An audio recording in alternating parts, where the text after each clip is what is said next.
Bag bag सुविधा हो गया सुविधा हो गया। টমেটোর বলেছে নাকি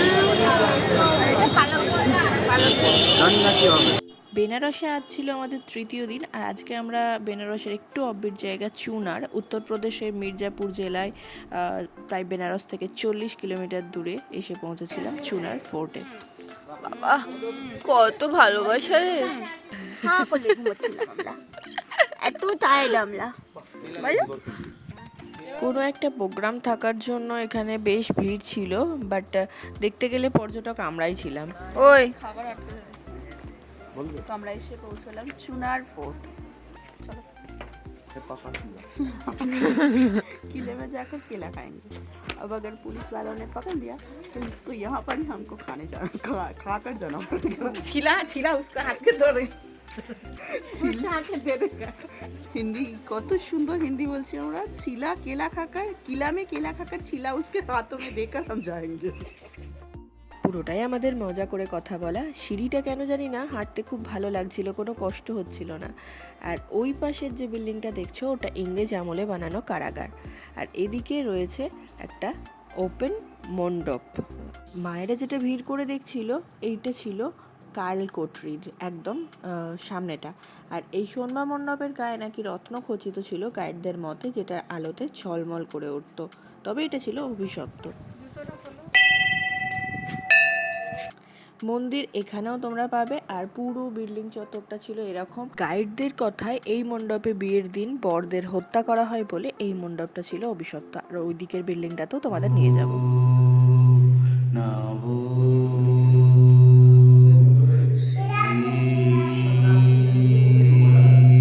সোনবা মণ্ডপের একদম ভিতরে এসে মাঝামাঝি দাঁড়িয়ে যদি এরকম আওয়াজ করা যায় তো শরীরের মধ্যে একটা ভাইব্রেশন হয়। এর বৈজ্ঞানিক তথ্য আমার জানা নেই। আর একদম ফোর্টটির পাশেই ওই দেখো পাঁচিল বেষ্টিত, এবং তার পাশেই গঙ্গা নদী। কথিত আছে এখানে নাকি স্বয়ং বিষ্ণু তার বামন অবতারে প্রথম পদার্পণ করেছিলেন। আর এখানে না শুশুক বা ডলফিন দেখতে পাওয়া যায়, যেটা আমি দেখেছিলাম, সেটা ওরা আমাকে বলেওছে।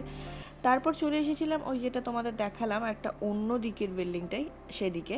তো এখানেও তোমরা পাঁচিলটা দেখতে পাবে, পাশে গঙ্গা নদী। আর ওই যে জায়গাটা দেখাচ্ছে এখানে রাজা বা মুঘল সম্রাটদের আমলে এখানে গলা কাটা হতো, আর ইংরেজদের আমলে এখানে ফাঁসি দেওয়া হতো, তাই এটা ফাঁসি ঘর হিসাবেই খ্যাত। আর পাঁচিলটাও দেখতে পাচ্ছ, তার সঙ্গে সৈনিকদের থাকার জায়গাটাও, মানে ওই জায়গাটা, বা এখানে শেরশাহ সুরির একটা বিচার সভা ছোটোখাটো, এটা গাইডদের মতোই, আমি এর সত্যতা জানি না। আর ঐতিহাসিক জায়গায় এলে না একটা ইতিহাস জানলে শরীরটাই যেন মানে একটা শিহরণ ওঠে। এই কুয়াটায় অন্যদিকে সুড়ঙ্গ দিয়ে এসে রানী সোনবা নাকি স্নানে যেতেন। তো এটা আমাদের গাইড ভিডিওটা করেছে, রূপম শুধু হেল্প করেছে মাত্র। তো জায়গাটা খুব সুন্দর। দাঁড়াও ও দেখ ছেলেটা আমার বিন্দাস রয়েছে তার খেলাধুলা নিয়ে, শুধু ভাত খাচ্ছে না, তার সাপ্লিমেন্ট খাচ্ছে। তারপর সেই টিলাবেষ্টিত রাস্তা দিয়ে বাড়ি ফিরে, মানে হোটেলে ফিরে ছেলেকে খাইয়ে চলে এলাম যেখানে 3 দিন ধরে খাবার খাচ্ছি। এটা কিসে আলোচনা হচ্ছে? আলু ভাজা, জিরা আলু 85 টাকা। থালি মে নাই আতা, থালিতে আসে ননভেজ তো খাবার খেতে পাচ্ছি না। খেতে পারছি না, কালকে শুধু চিকেন খেয়েছি একবার, তারপর অবস্থা অনেকটা টাইট হয়ে যাচ্ছে। ঠিক আছে বেনারসের না সে ভালো লাগে, হরিদ্বারে আরো ভালো লাগে। হরিদ্বারে সত্যি সুন্দর লেগেছিল।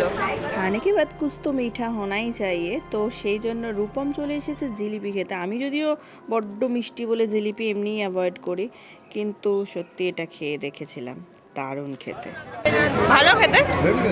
আজকের দিনটা আমরা সেই জন্যই রেখেছি যে যে কাজগুলো না করলে মনে হবে যে বেনারসটা ঠিকঠাক এক্সপ্লোরিং হয়নি।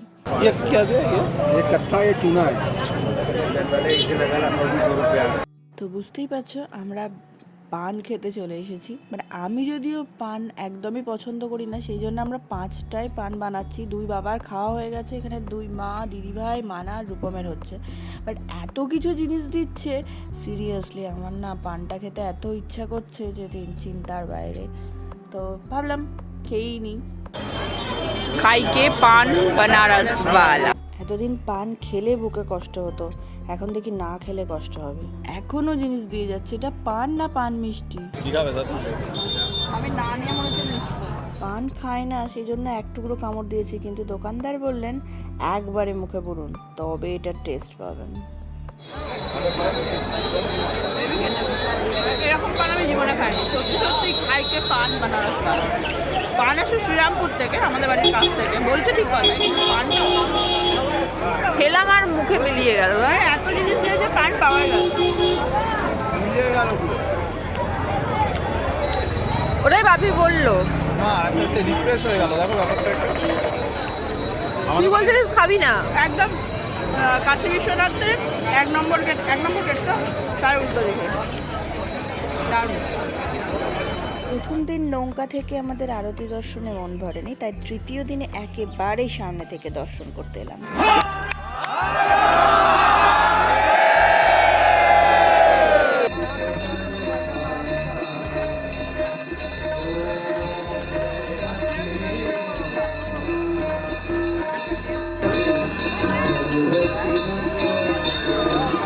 আরতি দর্শন করে আমরা চলে এসেছিলাম বেনারসের বিখ্যাত কাশি চাট ভান্ডারে চাট খেতে। অথচ আমরা চাটের কিছুই জানি না, কোনটা ভালো কোনটা মন্দ। আর এসে দেখি প্রচুর লাইন, তাই ঠেলে ঠেলেই রূপমার মানা চললো চাট আনতে। অবশেষে হাজির। টমেটোর বলেছে নাকি? জানি না কি হবে। আমরা 4 জনেই এসেছিলাম, বাকি কয়েকজন আসেনি, আর অল্পই নিলাম কারণ কালকে আবার ট্রেন। কিছু কিনবে না? শাড়ি, মা বেনারসি শাড়ি কিনবে, বাবা মা বড়লোক। চাটটা খেলাম, আমাদের ওখানকার যে দই ফুচকা পালাং, এখানে কি পালাং চাট বলে দিয়ে, পালাং পাতা চাট নাকি? পালাং আমাদের হিন্দি। সব ভালো, কিন্তু এরিয়াটা এত ক্রাউডেড যে ভিডিও এডিট করতে করতেও আমার মাথা ধরে যাচ্ছে। কি খাবি আর কি আর পান আর কি জিলিপি। দিদি ভাই জিলিপিটা কি সুন্দর খেতে। বাবা খেলো এইখানে দোকানটাতে পাবো জিলিপি আর কি? জিলিপি আর পান। না, জিলিপি বা পান কোনোটাই তাকে দেয়া হয়নি। বেনারসে এসে তার প্রথম খাওয়া শুরু হলো ম্যাগি, তো সেই ম্যাগি খাইয়ে নিয়ে তাকে এলাম দোকানে। আর আমার ছেলের জন্য বসুধৈব কুটুম্বকমের মতো সব জায়গায় আর কি আত্মীয় এসেই সে শাড়ির দোকানে শুয়ে পড়েছে। সে বেচারা আর কি করে। হ্যাঁ, বেনারসি কিনবো না, বাট বেনারসির মতো এখানে দেখলাম মানে সেমি সিল্ক 550, 600, 650, এত সুন্দর সুন্দর কোয়ালিটি আমি আমাদের এখানে সত্যি দেখিনি। জানি না, আমি দেখিনি বা নেই কিনা বা আছে। যাই হোক, দোকানটা ভীষণ বড়, দেখতেই পাচ্ছ। আর এখানে বেনারসি দোপাট্টাগুলো 260 করে, যেগুলো অবশ্য আমি বাইরে 150-200 কিনেছি।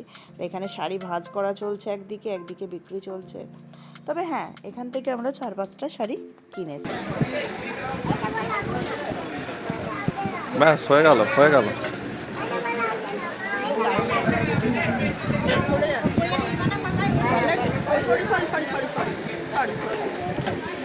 নিয়ে নাও তুমি। বেনারসের তৃতীয় দিনটা আমাদের শেষ হলো কেনাকাটি করে। তো ব্লগগুলো কেমন লাগছে অবশ্যই কিন্তু জানাতে ভুলো না। ভালো লাগলে অবশ্যই সাবস্ক্রাইব করে চ্যানেলটার পাশে থেকো। সুবিধা হো গয়া সুবিধা হো গয়া।